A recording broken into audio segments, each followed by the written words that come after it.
Hello, Zuko here. If you don't know, my name is Jess, but I go by Zimmy on the internet because one time I was 15. So today I wanted to talk about all of the books that I DNF'd in the year of 2021. I don't know that this is going to be like a big ol' roast because I tend to just DNF books because I'm not vibing with them. If you want to watch a big ol' roast of books that I unfortunately did finish, I will link the worst books of 2020 video because that's definitely already out. And if I remember, but I think it comes out in the week after this one, I will also try and link somewhere my worst books of 2021 video if you want to see me get like heated. If you want to watch me get mad about books, I will link the 5 worst books of 2021 so far up there. No, up there. Yes. Because I don't think that my 10 worst books of 2021 is out yet, but it will be next week, so stay tuned if that's what you want to watch. These are in no particular order because like they don't have a date read on Goodreads because I didn't read them, so yeah. So the first book I have here is A Peculiar Peril by Jeff Vandermeer. If you haven't seen it, and I'm pretty sure you haven't, I will link up there to 5 authors I will not be reading anymore, or 5 authors I hate. I don't really hate them, it's just a good title. But Jeff Vandermeer's books have just been a miss for me. I read Annihilation, and I hated it. I read This World is Full of Monsters or something, which was like 45 minutes long, and I didn't like it. I feel like his writing style is too stream of consciousness, bizarre, lol, I'm 12, so random. And I just can't do it. So I read A Peculiar Peril after being excited about it because I heard it was like portal fantasy-ish, and I didn't like it. So this book follows a kid who like inherits a dead relative's estate, and he has to go through everything and like catalog it all before a certain amount of time or he doesn't get the estate. But it also follows like an alternate thing in a different dimension of like, I want to say Aleister Crowley maybe, and I want to say disembodied head of Napoleon. Yes, that Napoleon. And it's just like they're doing evil things to be evil, and something about a multiverse maybe. And I don't know, I stopped reading because I was like, I don't want it. I wanted to care about like the present day timeline where they're like organizing this old house. Like that could have been really cool. And then there was just this ridiculous second plot line, and I know they're going to mesh eventually, and I just didn't care. So I DNF'd that book. Next on my list of books I've DNF'd this year is Undercover Princess by Connie Glenn. If you don't know, Connie Glenn is a YouTuber here, and she wrote this princessy fantasy series called like the Rosewood Chronicles, and I wanted to support her, so I bought the first 2 books. These books feel like one of those like YouTuber book contracts where you're given a book deal not because you're a good proficient writer, but because you have a following already, and that means your books will sell. Because this book was not written well, I just wasn't vibing with it. I didn't care about any of the characters.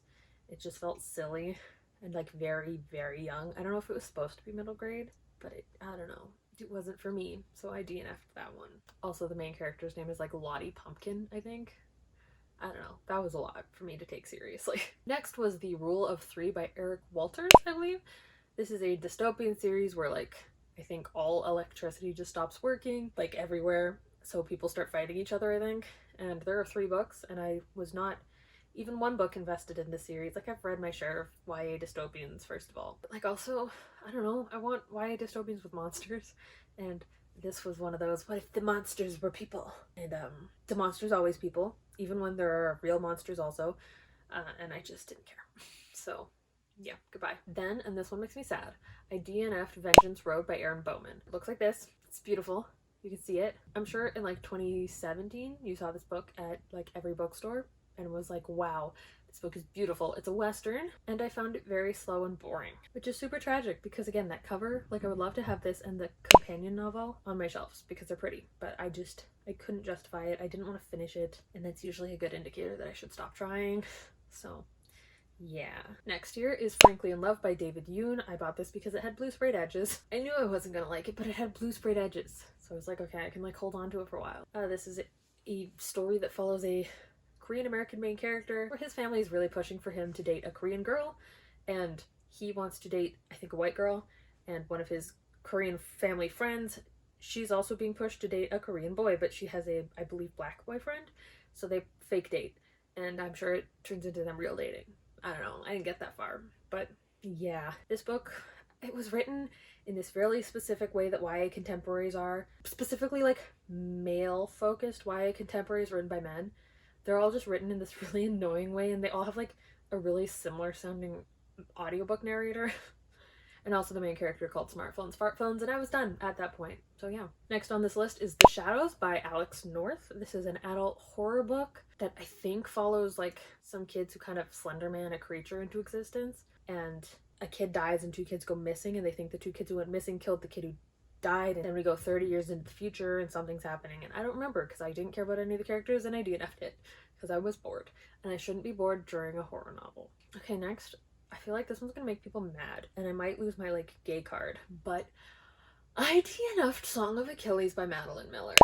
The narrator for the audiobook, read it to me like he was intentionally trying to put me asleep, which it did, but I found the book boring.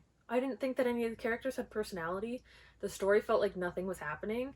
I don't know if I think I made it like 50% of the way through, and there were so many descriptions of Achilles' feet that I needed to leave.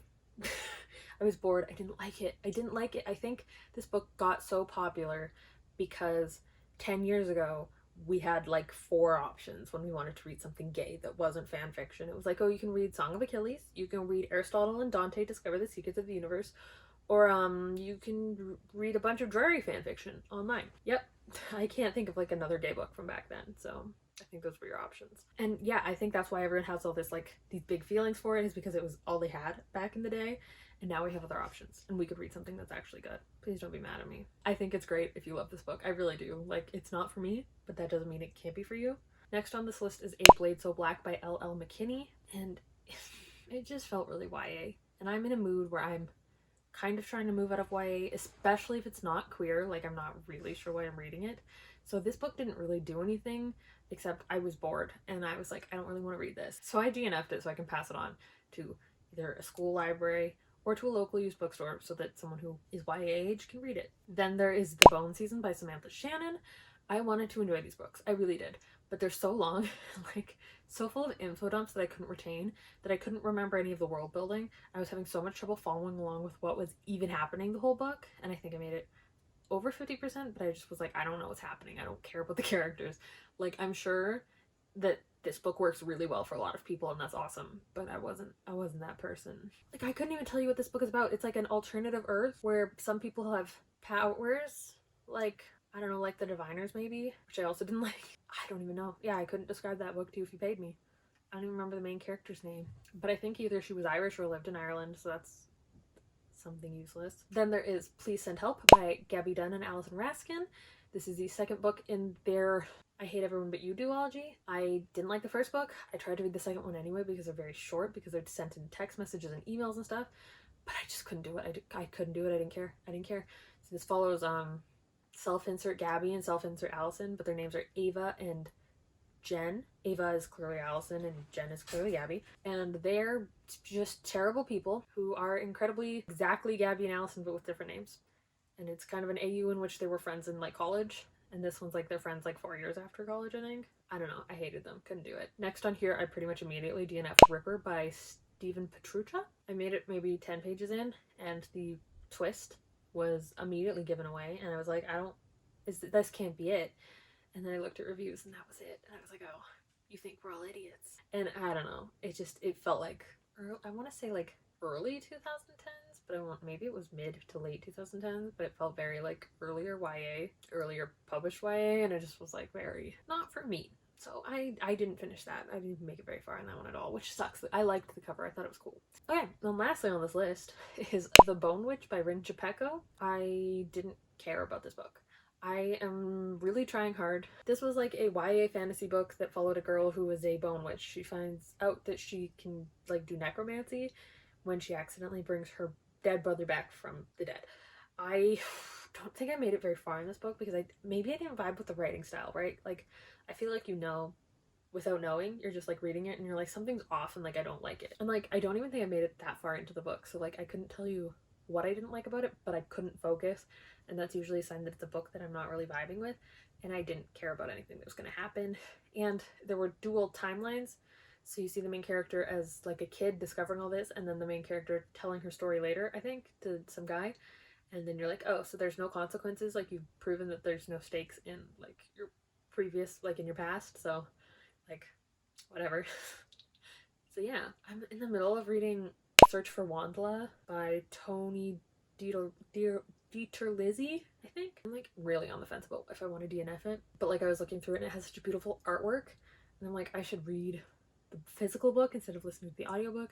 But I'm also really not, like, I want to move away from YA, and middle grade is the wrong direction. Like, it has nothing to do with like middle grade isn't wrong, but I'm just getting kind of bored of the same tropes all the time and like everything feeling really young because I'm 26 and don't necessarily relate to teen drama, and that's super fine and valid. I'm not saying anything is wrong with YA. I'm saying personally I want to like kind of move away from it. You're still gonna see me read a lot of YA for a while. I have so much unread YA, you don't even know. But I'm really on the fence about DNFing these books. I think I'm gonna give the first one like a solid try and like get through it, but maybe I'll physically read the other two. I don't know. I've already kind of taken them off of my Goodreads. So yeah, those are all the books that I have DNF'd in 2021. I'm honestly impressed. Like, that's a lot less than I was expecting, which is great.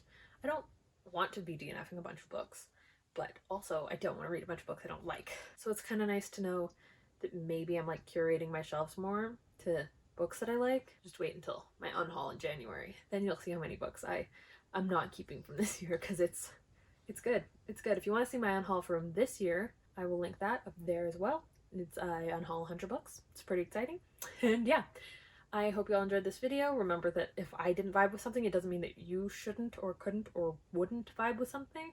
But these are just my thoughts on books that I just wasn't vibing with enough that I didn't finish them. Like, if I hated them or like had an actual issue with it, I probably would have kept reading just out of spite to see if it was like got better. But it's just like the vibes were wrong with these.